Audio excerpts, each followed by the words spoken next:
నమస్తే నేను Priya my TV news వార్తలకి స్వాగతం. ముందుగా ముఖ్యాంశాలు. గుంటూరులో నిర్వహించిన మాదక ద్రవ్యాల నిరోధక ర్యాలీలో పాల్గొన్న ముఖ్యమంత్రి చంద్రబాబు నాయుడు వేలాదిగా తరలివచ్చిన జనం ప్లకార్డులు ప్రదర్శిస్తూ నినాదాలు.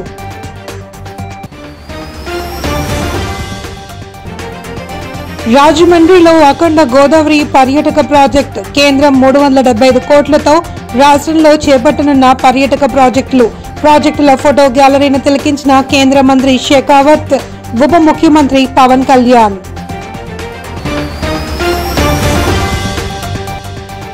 సూర్యాపేట జిల్లాలో ఘోర రోడ్డు ప్రమాదం, ఆగి ఉన్న లారీని ఢీకొట్టిన కారు, 2 దుర్మరణం. గుంటూరులో అంతర్జాతీయ మాదక ద్రవ్యాల నివారణ దినోత్సవాన్ని పురస్కరించుకుని నిర్వహించిన మాదక ద్రవ్యాల నిరోధక ర్యాలీని ముఖ్యమంత్రి చంద్రబాబు నాయుడు ప్రారంభించారు. వేలాది మంది ఈ ర్యాలీలో పాల్గొన్నారు. ప్లకార్డులు పట్టుకుని నినాదాలు చేశారు. విద్యార్థులు, స్వచ్ఛంద సంఘాలు, ప్రభుత్వ ఉద్యోగులు, అన్ని రంగాల కార్మికులు ఉత్సాహంగా పాల్గొన్నారు. మాదక ద్రవ్యాల రహిత రాష్ట్రంగా ఏపీని తీర్చిదిద్దేందుకు కృషి చేస్తున్నట్లు తెలిపారు. కార్యక్రమంలో కేంద్ర మంత్రి పెమ్మసాని చంద్రశేఖర్, రాష్ట్ర హోంమంత్రి వంగలపూడి అనిత, స్థానిక ఎమ్మెల్యేలు, ఎమ్మెల్సీలు పాల్గొన్నారు. 1987లో ఐక్యరాజ్య సమితి జూన్ 26ని డ్రగ్ వ్యతిరేక దినంగా నిర్వహించుకోవాలని నిర్ణయించారు. దాన్ని మనం ఏ విధంగా ముందుకు తీసుకుపోయే పరిస్థితికి వచ్చాం. నేను ఒకటే ఇక్కడుండే యువతకందరికీ విజ్ఞప్తి చేస్తున్నా, రాష్ట్రంలో ఉండే ప్రజలందరికీ విజ్ఞప్తి చేస్తున్నా. ఎన్నికల ముందు నేను చాలా విషయాలు మాట్లాడాను. నేను ఒక మాట కూడా చెప్పాను, నేను వస్తానే ఎవరైనా రౌడీలు గాని తోక తిప్పితే తోక కట్ చేస్తానని ఆ రోజు చెప్పాను. నేను లా అండ్ ఆర్డర్లో చాలా సమస్యలు చూశాను. ఆ రోజు మీరందరూ చూస్తే తీవ్రవాద సమస్య. దీనివల్ల ప్రజలకు సేఫ్టీ ఉండదు, ప్రజల జీవితాలన్నీ కూడా. తూర్పుగోదావరి జిల్లా రాజమండ్రి అఖండ గోదావరి ప్రాజెక్టు నిర్మాణానికి అంకురార్పణ జరిగింది. కేంద్ర సాంస్కృతిక పర్యాటక శాఖ మంత్రి గజేంద్ర సింగ్ షెకావత్, రాష్ట్ర ఉప ముఖ్యమంత్రి పవన్ కళ్యాణ్ ఈ ప్రాజెక్టుకు శంకుస్థాపన చేశారు. కార్యక్రమం గోదావరి తీర ప్రాంత అభివృద్ధిలో ఓ ముఖ్యమైన మైలురాయిగా భావిస్తున్నారు. శంకుస్థాపన కార్యక్రమం అనంతరం కేంద్ర ప్రభుత్వం సమకూరుస్తున్న 375 కోట్ల నిధులతో రాష్ట్ర పర్యాటక శాఖ ఆధ్వర్యంలో చేపట్టనున్న వివిధ ప్రాజెక్టులకు సంబంధించిన ఫోటో గ్యాలరీని గజేంద్ర సింగ్ షెకావత్, పవన్ కళ్యాణ్ తిలకించారు. అనంతరం గోదావరి తీరంలోని రివర్ ఫ్రంట్ వ్యూ పాయింట్ నుండి అఖండ గోదావరి ప్రాజెక్టును నిర్మించ తలపెట్టిన ప్రాంతాన్ని వారు పరిశీలించారు. కార్యక్రమంలో రాష్ట్ర మంత్రులు కందుల దుర్గేష్, నిమ్మల రామానాయుడు, రాజమండ్రి ఎంపీ దగ్గుబాటి పురంధరేశ్వరి, కూటమి ఎమ్మెల్యేలు Gorantla Butche Chowdary, Adireddy Vasu, Giddi Satyanarayana, Maddipati Venkataraju, Chirri Balaraju, Nallamilli Ramakrishnareddy, MLC Somu Veerraju, tourism corporation chairman Nukasani Balaji, Rajahmundry urban development authority chairman Boddu Venkataramana Chowdary, జిల్లా cooperative central bank chairman Tummala Ramaswamy, జిల్లా కలెక్టర్ ప్రశాంతి పాల్గొన్నారు. పుష్కర ఘాట్లో అఖండ గోదావరికి కూడా మనం శంకుస్థాపన చేసుకోవడం జరిగింది. కనుక అభివృద్ధి రాజమహేంద్రవరాన్ని ఇందాక సోదరులు దుర్గేష్ గారు మాట్లాడుతూ హెరిటేజ్ జిల్లాగా రాజమహేంద్రవరాన్ని గుర్తించాలి అని చెప్పి వారు అభ్యర్థించారు. ప్రజలందరికీ గుర్తుండే ఉంటుంది. నేను పార్లమెంట్లో ఈ అంశాన్ని లేవనెత్తి రాజమహేంద్రవరాన్ని హెరిటేజ్ సిటీగా గుర్తించమని చెప్పి నేను ప్రత్యేకించి పార్లమెంట్లో నేను రేజ్ చేసినటువంటి అంశం. కనుక ఖచ్చితంగా పెద్దలు గజేంద్ర సింగ్ షెకావత్ గారు ఇక్కడే ఉన్నారు. వారి సహకారంతో ఖచ్చితంగా దీనికోసం నా వంతు కృషి చేస్తాను అని చెప్పి తెలియజేస్తూ, అన్ని విధాలా పర్యాటకంగా కావచ్చు, అదేవిధంగా రిలీజియస్గా కావచ్చు, రాజమహేంద్రాన్ని అభివృద్ధి చేసుకునేటువంటి అవకాశం ఉన్నటువంటి సందర్భంలో ఆ దిశగా ఇప్పటికే ఆల్రెడీ అడుగులు వేస్తున్నాం. గౌతమి లైబ్రరీని కూడా దాన్ని అభివృద్ధి చేయడానికి నా వంతు కృషి నేను చేస్తున్నాను.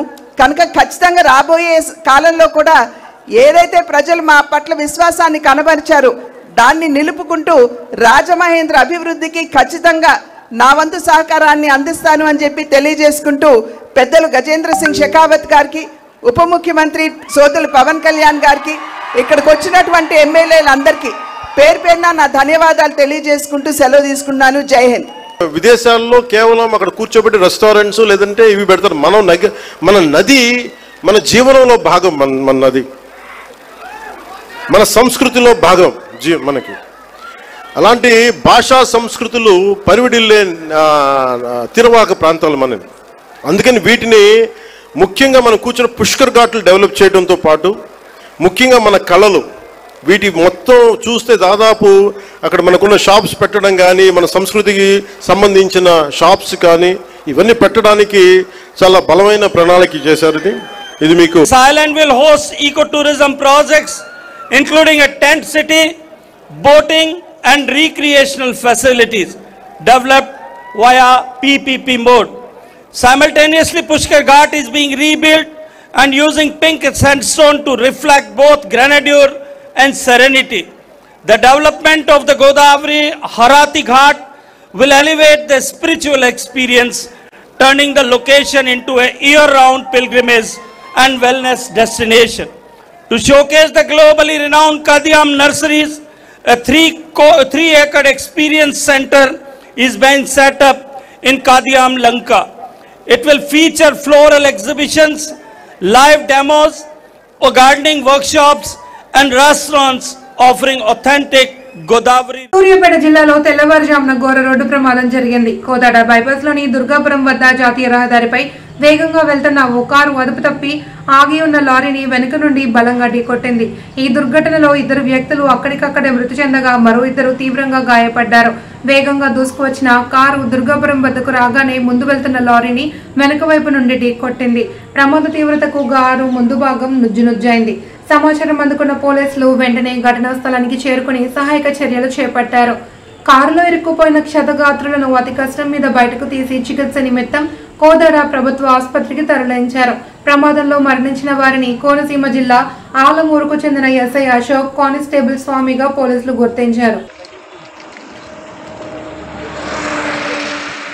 విశాఖ జిల్లా పెదగంటియాడ ఆటోనగర్ లో ఈ నెల 22న జరిగిన హత్య కేసును న్యూ పోర్ట్ పోలీసులు ఛేదించారు. ఈ మేరకు స్టేషన్ లో ఏర్పాటు చేసిన మీడియా సమావేశంలో south sub division ACP T Trinath వివరాలు తెలిపారు. ఇక్కడి ఆటోనగర్ లోని శ్రీకృష్ణ ఇంజనీరింగ్ యార్డ్ లో పనిచేసేందుకు ఛత్తీస్గఢ్ ప్రాంతం నుండి కొంతమంది వచ్చారు. వీరంతా దగ్గరలోనే నివాసం ఉంటున్నారు. కాగా 22వ తేదీ మహాదేవ్ బఘేల్ అనే వ్యక్తిని నరేష్ కశ్యప్ అనే వ్యక్తి దారుణంగా కొట్టి చంపి దగ్గరలోని తుప్పల్లో పడేసి పరారయ్యాడు. తనను తిట్టాడని కొట్టాడనే కోపంతో ఈ ఘాతకానికి పాల్పడినట్లు ఏసీపీ తెలిపారు. నిందితునిపై గతంలో మర్డర్ కేసు ఉంది అని, అప్పుడప్పుడు సైకోలో ప్రవర్తిస్తూ ఉంటాడని తమ విచారణలో తేలిందన్నారు. తక్కువ సమయంలో కేసును ఛేదించిన new port CI Kameswararao, SI Shyam Sundar Rao వారి టీంను ఏసీపీ అభినందించారు. వీరందరికీ సిపి రివార్డులు ఇవ్వనున్నట్లు చెప్పారు. మధ్యలో శ్రీకృష్ణ ఇంజనీరింగ్ యార్డ్ లో రాడ్ బెండింగ్ వర్క్ కోసం ఛత్తీస్గఢ్ నుండి కొంతమంది వర్కర్స్ రావడం జరిగింది. అయితే అందులో ఈ బిలోర గ్రామం చెందిన మహాదేవ్ బగ్గల్ అనే ఒక ఆయనను, అలాగే ఈ నరేష్ కశ్యప్ అని ఒక ఇద్దరు ఆ రోజు సాయంత్రం మందు బాటలు కొనుక్కొని ఇద్దరు తాగి ఈ చనిపోయిన ఎవరైతే మర్డర్ అయ్యాడో ఆయన ఈ నరేష్కి బూతులు తిట్టాడనే కోపం మీద అక్కడున్న ఒక కర్రతో గట్టిగా కొట్టడం వల్ల అక్కడక్కడ చనిపోయాడు. చనిపోయిన తర్వాత అక్కడ నుండి ఆ బాడీని ఆ షెడ్లో నుండి అదే యార్డ్లో, కృష్ణా యార్డ్లోనే ఈడ్చుకుంటూ తీసుకెళ్లి ఒక తుప్పల్లో పడేశాడు. పడిస్తే మనకి సమాచారం వస్తే ఇమీడియట్గా నేను, సిఐ గారు, మన శ్యామ్ సుందర్ అందరూ కలిసి నేరస్థలంకి వెళ్ళడం జరిగింది. నేరస్థలంలో పరిశీలించిన తర్వాత ఇంకా ఎవరు మర్డర్ చేశారు ఏంటనేది ఎంక్వైరీ చేస్తే మనకు ఒక సమాచారం వచ్చింది. ఈ నరేష్ కశ్యప్ అనే వ్యక్తి ఎవరైతే మర్డర్ చేశారో ఆ వ్యక్తి ఏం చేశాడంటే, మర్డర్ అయిపోయిన తర్వాత ఈ యార్డ్ దాటిన తర్వాత ఒక ఓల్డ్ మ్యాన్ దగ్గరికి వెళ్ళి ఆయన ఫోన్ తీసుకుని ఒక ఫోన్ నెంబర్కి ఛత్తీస్గఢ్లో ఒక ఫ్రెండ్కి ఫోన్ చేయడం జరిగింది. దాన్ని బేస్ చేసుకొని ఇంకా ఎంక్వైరీ చేయడం మొదలెడితే వెంటనే రెస్పెక్టెడ్ సిపి గారు టీమ్స్ ఫామ్ చెప్పడం జరిగింది. అప్పుడు ఛత్తీస్గఢ్ 2 టీంలు, శ్యామ్ సుందర్ ఇంకో టీంని పంపించడం జరిగింది. అలాగే ఇక్కడ లాడ్జీ చెకింగ్ ఒక టీము, రైల్వే స్టేషన్ చెకింగ్ ఒక టీము, అలాగే బస్ స్టేషన్ చెకింగ్ ఒక టీము పెట్టడం జరిగింది. అదేవిధంగా మర్డర్ అయిన తర్వాత దాని పెద్ద డబ్బులు ఏమి ఉండవు, ఎక్కడికి వెళ్ళడానికి ఛాన్స్ లేదని ఒక ఆలోచనతో మా ఇన్స్పెక్టర్ ఏం చేశాడు, ఈ చుట్టుపక్కల ఉన్న ఏరియా అందరికీ కొన్ని టీమ్స్ ఫామ్ చేసి వెతకడం మొదలెట్టారు. దానిలో భాగంగా ఇది రైల్వే స్టేషన్ లో ఉన్నట్టు మనకు సమాచారం దొరికి మన టీం వెళ్ళి పట్టుకొని అరెస్ట్ చేశాం. ఉత్తరాఖండ్ రాష్ట్రంలోని రుద్రప్రయాగ జిల్లాలో ఉదయం ఘోర రోడ్డు ప్రమాదం జరిగింది. 18 మంది ప్రయాణికులతో వెళ్తున్న మినీ బస్ అదుపు తప్పి అలకనంద నదిలో పడిపోయింది. ఈ దుర్ఘటనలో ఒకరు మరణించగా 10 మంది గల్లంతయ్యారు. సహాయక బృందాలు 7గురిని సురక్షితంగా ఒడ్డుకు చేర్చగా స్థానికులు మానవహారంగా ఏర్పడి గాయపడిన ప్రయాణికులను కొండపైకి చేర్చారు. పోలీసుల వివరాల ప్రకారం బస్సు కొండపైకి వెళ్తున్న సమయంలో డ్రైవర్ వాహనంపై నియంత్రణ కోల్పోయినట్లు ప్రాథమికంగా నిర్ధారించారు. అయితే సమాచారం అందిన వెంటనే పోలీసులు ఎస్డీఆర్ఎఫ్ బృందాలు ఘటనా స్థలానికి చేరుకుని సహాయక చర్యలు చేపట్టాయి. నదిలో నుండి వెలికి తీసిన క్షతగాత్రులను సమీపంలోని ఆసుపత్రులకు తరలించారు. వీరిలో ఒకరు చికిత్స పొందుతూ మృతి చెందారు.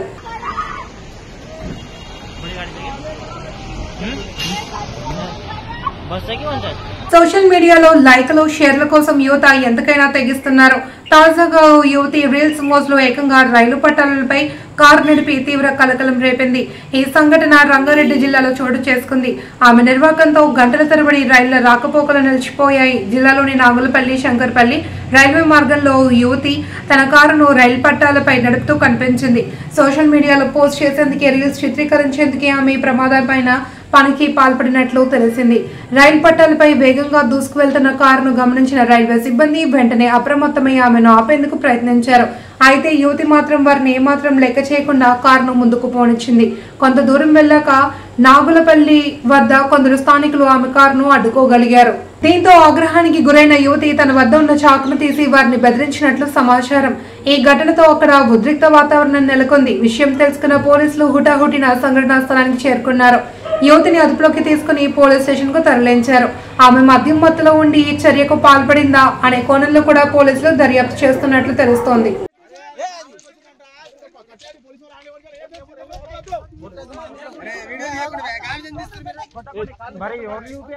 వారాహి అమ్మవారి నవరాత్రుల మహోత్సవాలు కాకినాడ జిల్లా పిఠాపురం శృంగేరి శంకర మఠం శ్రీ మహాలక్ష్మి ఆలయంలో వాగ్దేవి పీఠాధిపతి ఇంద్రగంటి గోపాలకృష్ణ ఆధ్వర్యంలో ఘనంగా ప్రారంభమయ్యాయి.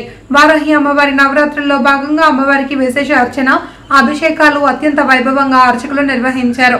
నవరాత్రుల్లో అధిక సంఖ్యలో భక్తులు పాల్గొని వారాహి అమ్మవారిని దర్శించుకోవాలి అని కోరారు. 26/6/2025 నుండి 5/7/2025 వరకు జరుగును. ఈరోజు ఉదయం వారాహి అమ్మవారికి పంచామృతాభిషేకము, అలంకరణ, అర్చన, నివేదన, ప్రసాద వితరణ జరిగినవి. లోకా సమస్త సుఖినో భవంతు. ఈ విధంగా ప్రతి రోజు 2 పూటల ఉదయం 8 గంటలకి, సాయంత్రం 6:30 ప్రతిరోజు 5/7/2026 వరకు ఈ విధంగా 2 పూటల అర్చన, స్వామివారి యొక్క అమ్మవారి యొక్క ఆశీర్వచనము, తీర్థప్రసాద వితరణ ఈ శృంగేరి శంకరమఠ మహాలక్ష్మి ఆలయంలో జరుగును. లోకా సమస్త సుఖినో భవంతు. దేవదేవస్య. వారాహి అమ్మవారి నవరాత్రి ఉత్సవాలు విశాఖ జిల్లా గాజువాక సమీపం వడ్లపూడి ఈ సేవా మైదానంలో ఘనంగా ప్రారంభించారు. పాంచరాత్ర ఆగమ పండితులు శ్రీమాన్ ఇరగవరపు వెంకటవాసు స్వామి పర్యవేక్షణలో అమ్మవారి భారీ ప్రతిమను ఏర్పాటు చేశారు. ఆగమ మరియు స్మార్త పండితులు వెంకట హరీష్ శర్మ నిర్వహణలో వారి బృందం వేడుకను నిర్వహించగా తొలి పూజలో ward corporator Bonda Jagan, BJP senior నేత కర్ణంరెడ్డి నరసింగారావు, జ్యోతి దంపతులు పాల్గొన్నారు. 9 రోజుల పాటు రోజుకొక కార్యక్రమంతో అమ్మవారికి విశేష పూజలు నిర్వహించనున్నట్లు తెలిపారు. కార్యక్రమంలో రాజేష్ శర్మ, నాయకుల సోంబాబు, వి జయరామరాజు, రాజన్ రాజు తదితరులు పాల్గొన్నారు. మనకి వారాహి అమ్మవారి నవరాత్రులు ఇక్కడ పూజా మహోత్సవాలు జరుగుతున్నాయి. అందులో మొదటి రోజు ఈరోజు విగ్రహావిష్కరణ చేసి మొదటి పూజ జరిగింది. ఇప్పటికే భక్తులందరూ కూడా వచ్చారు. స్థానిక కార్పొరేటర్ శ్రీ బొండా జగన్ గారు మనకి వారాహి అమ్మవారిని దర్శించుకోవాలంటే ఎక్కడో కాశీతో లేదంటే ఈ మధ్య మహిళలు చాలా మంది బస్సులు వేసుకుని మరి కాకినాడలో ఏదో మారుమూల ప్రాంతంలో చిన్న ఆలయం ఉందంటే వెళ్తున్నారు. ఎందుకంత ఫేమస్ అయిందంటే పవన్ కళ్యాణ్ గారు, మన గౌరవ డిప్యూటీ సీఎం శ్రీ పవన్ కళ్యాణ్ గారు ఎన్నికలకు ముందే ఆయన వారాహి అమ్మవారి దీక్ష పూని మాల వేసి ఆయన విజయం సాధించారు. తర్వాత మన ఆంధ్రప్రదేశ్ రాష్ట్రంలో ఎక్కువగా అందరికీ తెలిసింది. ముందు నుంచి ఉన్న అమ్మవారి ప్రభుత్వ పాత్ర కావాలంటే మనమంతా కూడా ఈ బిఆర్ అంబేద్కర్ కోనసీమ జిల్లా కొత్తపేట శాసనసభ్యుడు బండారు సత్యానందరావు పిలుపు మేరకు రాష్ట్ర నైపుణ్యాభివృద్ధి సంస్థ ఇక్కడి కాపు కళ్యాణ మండపంలో జాబ్ మేళా నిర్వహించారు. ఈ కార్యక్రమంలో నియోజకవర్గ చుట్టుపక్కల ప్రాంత నిరుద్యోగ యువతి యువకులు భారీగా పాల్గొన్నారు. ఈ జాబ్ మేళాలో 11 కంపెనీలు పాల్గొన్నాయి. ఇంటర్వ్యూలో సుమారు 513 మంది పాల్గొనగా 192 మంది సెలెక్ట్ అయ్యారు. ఈ కార్యక్రమంలో కంటన్శెట్టి శ్రీనివాసరావు, ముత్యాల బాబ్జీ, గనిశెట్టి వీరేష్, బండారు సందీప్, బూసి విజయ, జయలక్ష్మి, భాస్కర్ రావు, బీరా ఇస్సాక్, యల్లమిల్లి జగన్మోహన్ తదితరులు పాల్గొన్నారు. అల్లూరి జిల్లా అరకులోయలో స్టేట్ బ్యాంక్ ఆఫ్ ఇండియా 70వ వార్షికోత్సవ సందర్భంగా అరకులోయ ప్రభుత్వ ఆసుపత్రిలో మెగా రక్తదాన శిబిరం నిర్వహించారు. ఈ రక్తదాన శిబిరానికి అధిక సంఖ్యలో యువత స్వచ్ఛందంగా పాల్గొన్నారు. ఈ కార్యక్రమానికి స్థానిక MLA Regam Matsyalingam, RTC Vizianagaram zonal chairman Siveri Donnudora, SBI సిబ్బంది, ఆసుపత్రి సిబ్బంది తదితరులు పాల్గొన్నారు. ఇలాంటి కార్యక్రమం ఎవరు చేపట్టినా మేము మనస్ఫూర్తిగా మేము సహకరిస్తాము. గతంలో కూడా మేము అప్పుడు ఎన్టీఆర్ వర్షాలు కానీ జయంతి సందర్భంలో కానీ లేదంటే మా నాయకుల యొక్క జయంతి సందర్భంలో మేము బ్లడ్ డొనేషన్ కార్యక్రమం చేద్దామనుకుని ప్రయత్నం చేస్తే ఆ రోజు చాలా ఎక్కువ మంది ఇవ్వడం వల్ల మన ఏరియాలో స్టేట్ బ్యాంక్ ఆఫ్ ఇండియా వాళ్ళు 70వ వార్షికోత్సవం సందర్భంగా రక్తదాన శిబిరం అనేటువంటి ఏర్పాటు చేయడం జరిగింది. ఈ కార్యక్రమం మరి మాకు శుభపరిణామం అనేది నేను భావిస్తున్నాను. ఎందుకంటే ఏజెన్సీ ప్రాంతాల్లో రక్త నిల్వ అనేటువంటి కూడుకుని ఉన్నది. దానివల్ల ఈ ఏజెన్సీ ప్రాంత వాసులకి రక్తం కావాలంటే మరి రక్తం నిల్వలు లేక చాలా ఇబ్బందులు సమస్య. మరి రక్తం లభించకపోవడం వల్ల వీళ్ళని కేజీహెచ్కి ఎక్కడ రిఫర్ చేసేటటువంటి పరిస్థితి. ఇక్కడ కేజీహెచ్కి వెళ్ళడం సుమారు 150 కిలోమీటర్ల ప్రయాణం చేయాల్సి ఉంటుంది. ఈ సమయంలో మరి ప్రాణాలు కోల్పోయేటటువంటి పరిస్థితులు కూడా ఉన్నాయి. మరి నిజంగా ఈరోజు స్టేట్ బ్యాంక్ వాళ్ళని ప్రత్యేకంగా ధన్యవాదాలు కూడా తెలియజేస్తున్నాము. వారి ఇలాంటి కార్యక్రమాలు చేయడం జరుగుతుంది. ఇవే కాకుండా స్థానికంగా ఈ ఏరియా హాస్పిటల్లోనే ఒక బ్లడ్ బ్యాంక్ అనేటువంటిది ఏర్పాటు చేసి భవిష్యత్తులో కూడా ఇక్కడే రక్త నిల్వలు ఏర్పాటు చేసుకోవడానికి ప్రయత్నాలు అయితే చేస్తున్నాం. అలాగే మరి స్థానిక సూపరింటెండెంట్ గారు కూడా దీనికోసం ఆల్రెడీ గతంలో చర్చించడం అనేటువంటి జరిగింది. మరి ఏజెన్సీ ప్రాంత వాసుల్లో కూడా ఈరోజు రక్తం ఇవ్వడానికి సుముఖంగా ఉన్నారు. అలాంటి వాళ్ళు ఎవరైతే ఉన్నారో వాళ్ళందరూ కూడా భవిష్యత్తులో ఈ రక్తదాన శిబిరం ఏర్పాటు చేసి వాళ్ళ ద్వారా రక్తాన్ని సేకరించి ఈ ప్రాంతవాసులకు ఉపయోగపడే విధంగా మేము కృషి చేస్తామని చెప్పేసి తెలియజేస్తాం.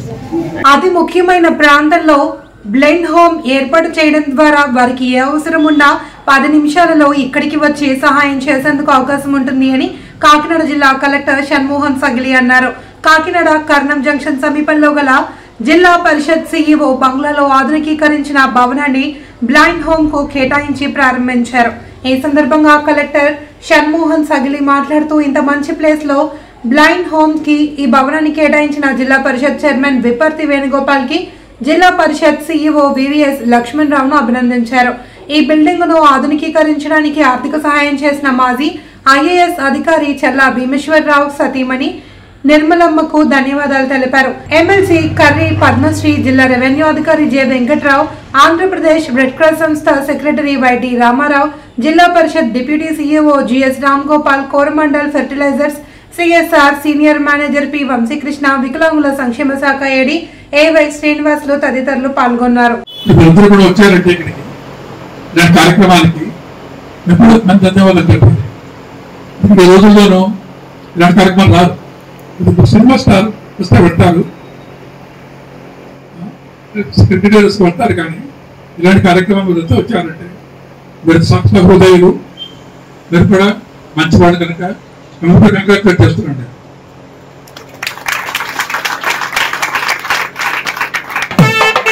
వాళ్ళు ఉన్నారు. చదువుకున్నాం కానీ ఎప్పటి నుంచి కూడా కాకినాడ అని చెప్పి నేను మా అందరికీ కూడా అనుకునేవాడు. అవకాశం వచ్చిన వారు అని చెప్పి నేను రావడం కూడా కష్టమైన కూడా వచ్చాను. ఎందుకంటే నాకు కష్టపడి చేశారు, బాగుంటుంది వచ్చాను. ఆయన జనవరి చెప్తున్నాను. కాకినాడ అనేది నేను హాస్పిటల్ చేశానంటే మాకు చేసినట్టే, లైన్ హోమ్ చేశానంటే మాకు చేసినట్టే. చేత నాకు తెలిసిన అవసరం లేదు, నేనే తెలియదు చెప్పాలి. Thank you. చిత్తూరు జిల్లా కుప్పం నియోజకవర్గ పరిధిలో 65 ఏళ్ల పైబడిన వారికి ఇంటి వద్దకే రేషన్ సరుకులు పంపిణీ కార్యక్రమాన్ని నిర్వహించారు. వృద్ధులతో పాటు దివ్యాంగులకు ముందుగానే కుప్పం మున్సిపాలిటీ పరిధిలో 18, 20 వార్డులో ఇంటి వద్ద జూలై నెల కోటా రేషన్ సరుకులను 5వ number ration shop dealer Padmanabham అందజేశారు. ప్రతి నెల 26 నుండి 30 లోపే ఇంటింటికి ప్రభుత్వం ఆదేశాల మేరకు రేషన్ సరుకులు పంపిణీ చేయడం జరుగుతుందని తెలిపారు.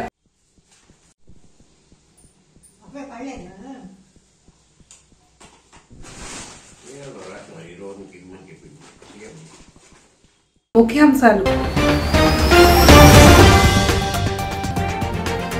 గుంటూరులో నిర్వహించిన మాదక ద్రవ్యాల నిరోధక ర్యాలీలో పాల్గొన్న ముఖ్యమంత్రి చంద్రబాబు నాయుడు. వేలాదిగా తరలివచ్చిన జనం ప్లకార్డులు ప్రదర్శిస్తూ నినాదాలు.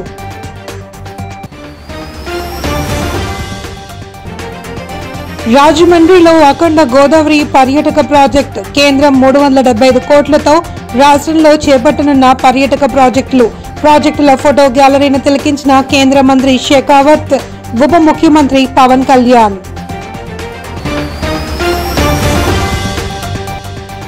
సూర్యాపేట జిల్లాలో ఘోర రోడ్డు ప్రమాదం. ఆగి ఉన్న లారీని ఢీకొట్టిన కారు, 2 దుర్మరణం. ఈ వార్తలు ఇంతటితో సమాప్తం. తిరిగి రేపు ప్రసారమయ్యే మైటీవీ న్యూస్ లో మళ్ళీ కలుసుకుందాం. అంతవరకు సెలవు. నమస్తే.